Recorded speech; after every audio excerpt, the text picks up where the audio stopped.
Hello বন্ধুরা, আজকে আমাদের জিওগ্রাফির দ্বিতীয় নম্বর প্র্যাকটিস সিরিজ। তো আজকের প্রথম প্রশ্ন হচ্ছে যে কোন প্রণালীর মধ্য দিয়ে আন্তর্জাতিক তারিখ রেখা কল্পনা করা হয়েছে। এখানে নিচে চারটি প্রণালীর নাম দেওয়া রয়েছে, বলতে হবে যে কোন প্রণালীর মধ্য দিয়েই কিন্তু আমাদের আন্তর্জাতিক যে তারিখ রেখা সেটা কল্পনা করা হয়। জিব্রাল্টার প্রণালী দিয়ে, হাডসন প্রণালী, কুক প্রণালী নাকি বেরিং প্রণালী। তাহলে কি হবে? আন্তর্জাতিক তারিখ রেখা কল্পনা করা হয় বেরিং প্রণালীর মধ্য দিয়ে। আচ্ছা, পরবর্তী প্রশ্ন কি? পরবর্তী প্রশ্ন হচ্ছে যে এক্সফোলিয়েশন বা গোলাকৃতি আবহবিকার গোলাকৃতির আবহবিকার নিচের কোন শিলায় বেশি হয়? চারটে শিলার নাম দেওয়া রয়েছে: ব্যাসল্ট শিলা, গ্রানাইট শিলা, চুনাপাথর না সাগস্টোন। বলতে হবে এই চারটির মধ্যে কোন শিলাতে বেশি গোলাকৃতি আবহবিকার কিন্তু হয়। তো 2 নম্বর প্রশ্নের অ্যান্সার কি হবে? 2 নম্বর প্রশ্নের অ্যান্সার হয়ে যাবে অপশন বি, অর্থাৎ গ্রানাইট শিলায়। গ্রানাইট শিলায় কিন্তু বেশিরভাগ গোলাকৃতি আবহবিকার কিন্তু হয়। আচ্ছা, পরবর্তী প্রশ্ন হচ্ছে যে কোন অঞ্চলে রাসায়নিক আবহবিকারের প্রভাব সাধারণত বেশি?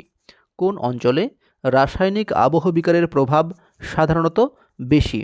উষ্ণ মরু অঞ্চলে, শীতল শুষ্ক অঞ্চলে, উষ্ণ আর্দ্র অঞ্চলে নাকি শীতল আর্দ্র অঞ্চলে? তাহলে বলতে হবে যে রাসায়নিক আবহবিকারের প্রভাব সাধারণত বেশি হয় উষ্ণ আর্দ্র অঞ্চলে, তাই না? তো 3 নম্বর প্রশ্নের অ্যান্সার হয়ে যাবে উষ্ণ আর্দ্র অঞ্চল। ওকে, পরের প্রশ্ন চলে যাই। আচ্ছা, পরের প্রশ্ন কি বলছে? পরের প্রশ্ন হচ্ছে যে ঝুলন্ত উপত্যকা সাধারণত কোন অঞ্চলে দেখতে পাওয়া যেতে পারে? ঝুলন্ত উপত্যকা সাধারণত কোন অঞ্চলে দেখতে পাওয়া যেতে পারে? নদীর পার্বত্য প্রবাহে, হিমবাহ অঞ্চলে, মরুদ্যানে নাকি মালভূমি অঞ্চলে? তাহলে ঝুলন্ত উপত্যকা সাধারণত কোথায় দেখতে পাওয়া যায়? ঝুলন্ত উপত্যকা সাধারণত হিমবাহ অঞ্চলে কিন্তু দেখতে পাওয়া যায়। হিমবাহ অঞ্চলে দেখতে পাওয়া যায়। বেশ, তাহলে 4 নম্বর প্রশ্নের উত্তর হয়ে যাবে অপশন বি, হিমবাহ অঞ্চল। আচ্ছা, পরবর্তী প্রশ্ন হচ্ছে যে নিচের কোন বায়ুর গতি ও শক্তি সর্বাধিক? এখানে বলতে হবে যে এই যে 4টে বায়ুর নাম দেওয়া রয়েছে এখানে, তাহলে বলতে হবে যে কোন বায়ুটির গতি সবথেকে শক্তি এবং সবথেকে বেশি। তো টাইফুন, সাইক্লোন, হ্যারিকেন নাকি টর্নেডো? আশা করছি এটা সবাই জানো। তাহলে কি 5 নম্বর প্রশ্নের উত্তর হয়ে যাবে টর্নেডো, তাই না?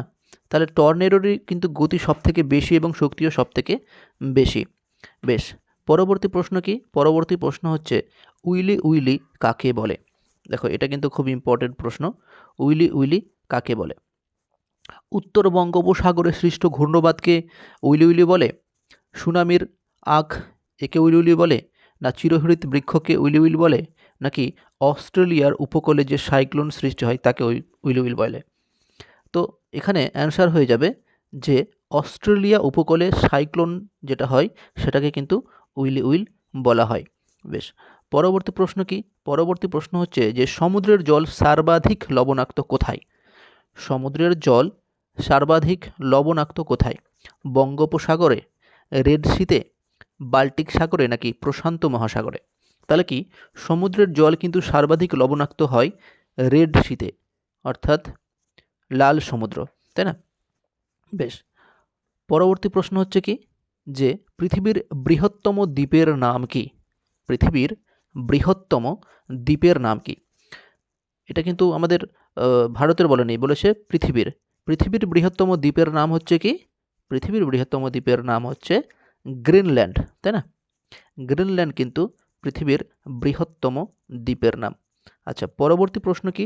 পরবর্তী প্রশ্ন হচ্ছে যে ভারতের উচ্চতম জলপ্রপাত কোনটি? একদম খুব সুন্দর প্রশ্ন, যে ভারতের উচ্চতম জলপ্রপাত কোনটি? যোগ, হুড, বেদাঘাট নাকি বিশপ?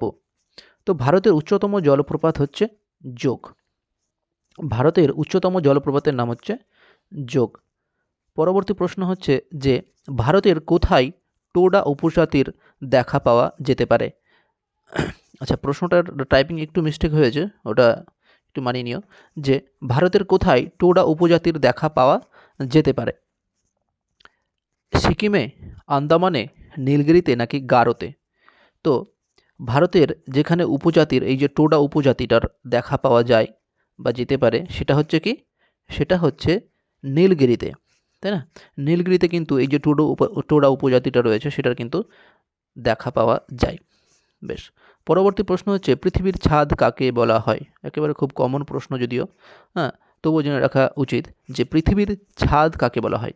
পৃথিবীর ছাদ বলা হয় পামির মালভূমিকে, তাই না? পামির মালভূমিকে কিন্তু পৃথিবীর ছাদ বলা হয়। এই প্রশ্নটা আমরা অনেক ছোট থেকে কিন্তু পড়ে আসি।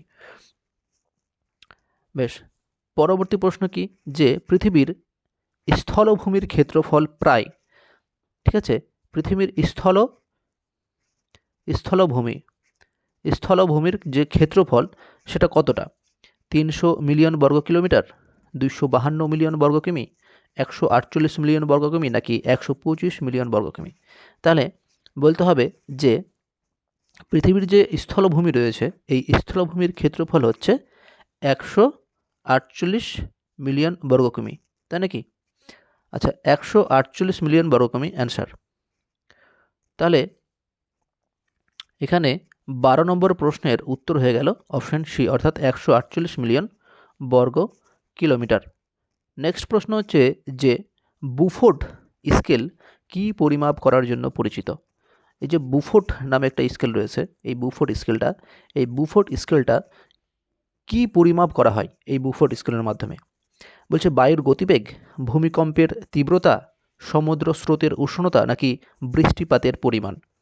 তো এই বুফোর্ড স্কেলের মাধ্যমে কিন্তু বায়ুর গতিবেগ পরিমাপ করা হয়, তাই না? এই বায়ুর গতিবেগ পরিমাপ করার জন্যই কিন্তু বুফোর্ড স্কেলটা কিন্তু পরিচিত। পরবর্তী প্রশ্ন হচ্ছে যে নিম্নলিখিতের মধ্যে কোনটি ভূতত্ত্ব অনুযায়ী সর্ব অপেক্ষা প্রাচীন? নিম্নলিখিত অর্থাৎ 4টি যে অপশন রয়েছে এই 4টি অপশনের মধ্যে বলতে হবে যে সর্বাপেক্ষা সবথেকে কোনটি প্রাচীন ভূতত্ত্ব অনুযায়ী। হিমালয় পর্বতশ্রেণী, গাঙ্গেয় ব্রহ্মপুত্র উপত্যকা, দাক্ষিণাত্যের মালভূমি নাকি উপকূলীয় সমভূমি? তাহলে এখানে অ্যান্সার কী হবে? এখানে অ্যান্সার হয়ে যাবে অপশন সি, দাক্ষিণাত্যের মালভূমি কিন্তু ভূতত্ত্ব অনুযায়ী সবথেকে প্রাচীন। তো এখানে 14 নম্বর প্রশ্নের অ্যান্সার হয়ে যাবে অপশন সি, দাক্ষিণাত্যের মালভূমি। বেশ, পরবর্তী প্রশ্ন হচ্ছে যে পৃথিবীর গভীরতম হ্রদ কোনটি? পৃথিবীর গভীরতম হ্রদ কোনটি? ঠিক আছে, পৃথিবীর গভীরতম হ্রদের নাম কি তাহলে? পৃথিবীর গভীরতম হ্রদের নাম হচ্ছে বৈকাল হ্রদ, তাই না? আমরা জানি যে পৃথিবীর গভীরতম হ্রদের নাম কিন্তু বৈকাল হ্রদ। ওকে, তাহলে পরবর্তী প্রশ্নে চলে যাই। পরবর্তী প্রশ্ন হচ্ছে যে পঞ্চনদীর দেশ কাকে বলে? পঞ্চনদীর দেশ কাকে বলে? আচ্ছা, পঞ্চনদীর দেশ বলা হয় কেরলকে, পাঞ্জাবকে, তামিলনাড়ুকে নাকি মধ্যপ্রদেশকে? তাহলে এখানে 16 নম্বর প্রশ্নের অ্যান্সার হয়ে যাবে কি? 16 নম্বর প্রশ্নের অ্যান্সার হয়ে যাবে অপশন বি, অর্থাৎ পাঞ্জাব। পাঞ্জাবকেই কিন্তু পঞ্চনদীর দেশ বলা হয়। কেন বলা হয় এর কারণটা তোমরা কিন্তু কমেন্টে জানাতে পারো। পরবর্তী প্রশ্ন হচ্ছে যে পৃথিবীর কোন দেশে মধ্যরাতে সূর্যালোক দেখা যায়? ভেরি ভেরি ইম্পর্টেন্ট প্রশ্ন, যে পৃথিবীর কোন দেশে মধ্যরাতে সূর্যের আলো দেখা যায়? জাপানে, নরওয়ে, মিশরে নাকি থাইল্যান্ডে? দেখো, মধ্যরাতে সূর্যালোক দেখা যায় কিন্তু নরওয়েতে, তাই 17 নম্বর প্রশ্নের অ্যান্সার হয়ে যাবে অপশন বি, নরওয়ে। পরবর্তী প্রশ্ন হচ্ছে যে হিমালয় পর্বতের একটি শৃঙ্গ কেটু, এটা আমরা জানি, কিন্তু এই কেটুর অপর নাম কি? মানে কেটু আরও কোন নামে পরিচিত? কৈলাস পর্বত নামে, গডউইন অস্টিন নামে, নাঙ্গা পর্বত নামে নাকি কাঞ্চনজঙ্ঘা নামে? বলতে হবে যে কেটুর অপর নাম কি? তাহলে কি, কেটু কিন্তু ওই গডউইন অস্টিন নামেও কিন্তু পরিচিত রয়েছে, তাই এখানে কেটুর অপর নাম হয়ে যাবে গডউইন অস্টিন। ওকে, পরবর্তী প্রশ্ন হচ্ছে যে ভারতের কোন হ্রদের জল সর্বাপেক্ষা লবণাক্ত, মানে সব থেকে বেশি লবণাক্ত? ভারতের কোন হ্রদ রয়েছে যার জল সব থেকে বেশি লবণাক্ত? সম্বর হ্রদ, চিল্কা হ্রদ, উলার হ্রদ নাকি পেরিয়ার হ্রদ? তাহলে কি সব থেকে যেই হ্রদের জল লবণাক্ত সেই হ্রদের নাম হচ্ছে সম্বর হ্রদ, তাই না? সম্বর হ্রদের জল একদম সব থেকে লবণাক্ত। আচ্ছা, পরবর্তী প্রশ্ন হচ্ছে যে, পরবর্তী প্রশ্ন কি দেখে নিই।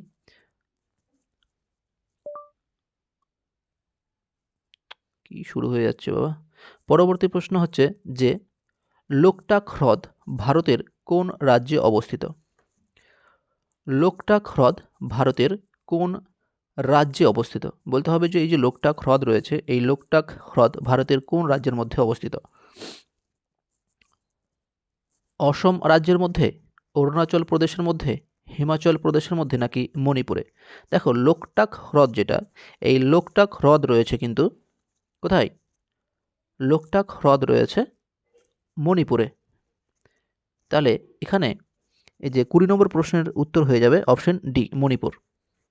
ওকে, পরবর্তী প্রশ্ন কি বলছে? লিথোস্ফিয়ার, লিথোস্ফিয়ার নিচের কোনটিকে বোঝায়? পৃথিবীর কেন্দ্রস্থল, ভূত্বক, মেরু প্রদেশের আবহাওয়া নাকি সামুদ্রিক প্রাণী জগৎ? বলতে হবে যে লিথোস্ফিয়ারটা, এই লিথোস্ফিয়ার কোনটাকে বোঝাবে? পৃথিবীর কেন্দ্রমণ্ডলকে বোঝাবে, ভূত্বককে বোঝাবে, মেরু প্রদেশের আবহাওয়াকে বোঝাবে নাকি সামুদ্রিক প্রাণী জগৎকে বোঝাবে? দেখো, লিথোস্ফিয়ার বলা হয় অ্যাকচুয়ালি ভূত্বককে, তাই না? ভূত্বকের ক্ষেত্রে কিন্তু লিথোস্ফিয়ারটা যায়। আচ্ছা, পরের প্রশ্ন কি?